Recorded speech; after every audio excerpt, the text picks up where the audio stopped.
আমাদের বোন সেনা কর্মকর্তা তানভীর তার ওয়াইফ এখানে আছেন, ওনাকে নজরদারি করতে সারাক্ষণ, এবং এখানে এসে ওনার ছবি তোলো, এখানে এসে ছবি তোলো, এইখানে গোয়েন্দাগিরি মারাতে আসছে এনএসআই লোকেরা, বিভিন্ন গোয়েন্দা সংস্থার লোকেরা।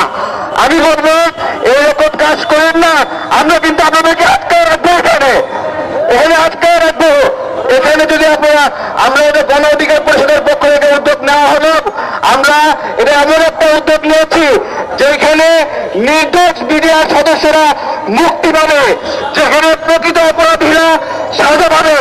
এবং আমি ঘিরে দাঁড়াই, যখন সিদ্ধান্ত নিয়েছিল যে তদন্ত কমিশন হবে না, অর্থাৎ শেখ হাসিনা তাদের নামে মামলা দিয়েছে, তাদেরকে দোষী সাব্যস্ত করা হবে। আমার কথা, শেখ হাসিনা হত্যাকাণ্ড ঘটিয়েছে, তাহলে শেখ হাসিনা তাদের নামে মামলা দেবে, তারা কেমন করে দোষী হয়? এইটাই আমরা বদলাতে হবে।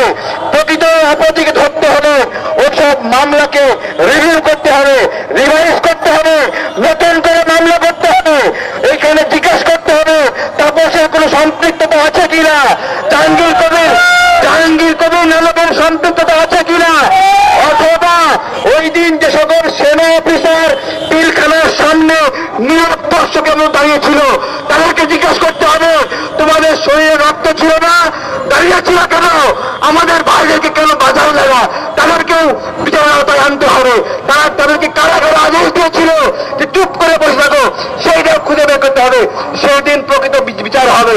ধন্যবাদ জানাই আমাকে কথা বলার সুযোগ করে দেওয়ার জন্য। আরো আলোচনা রাখবো, তানভীর ভাইয়ের ওয়াইফ আলোচনা রাখবো, অন্যান্য বিডিআই সদস্য বক্তব্য রাখবো, আমাদের সেনা অফিসাররা বক্তব্য রাখবেন। আমি চাই বাংলাদেশের সেনা অফিসার, বিডিআর সদস্য সবাই মিলে ঐক্যবদ্ধ হবে, এই যে ষড়যন্ত্র এরকম মোকাবেলা করতে হবে। এবং আমাদের বিডিআররা ছিল সাহসী বিডিআর, যারা প্রতি সন্ধ্যায় বিএসএফ কে চ্যালেঞ্জ করতো, আমরা সেই বিডিআর আবার ফেরত চাই। এটা বলে আমরা বক্তব্য শেষ করছি। ধন্যবাদ।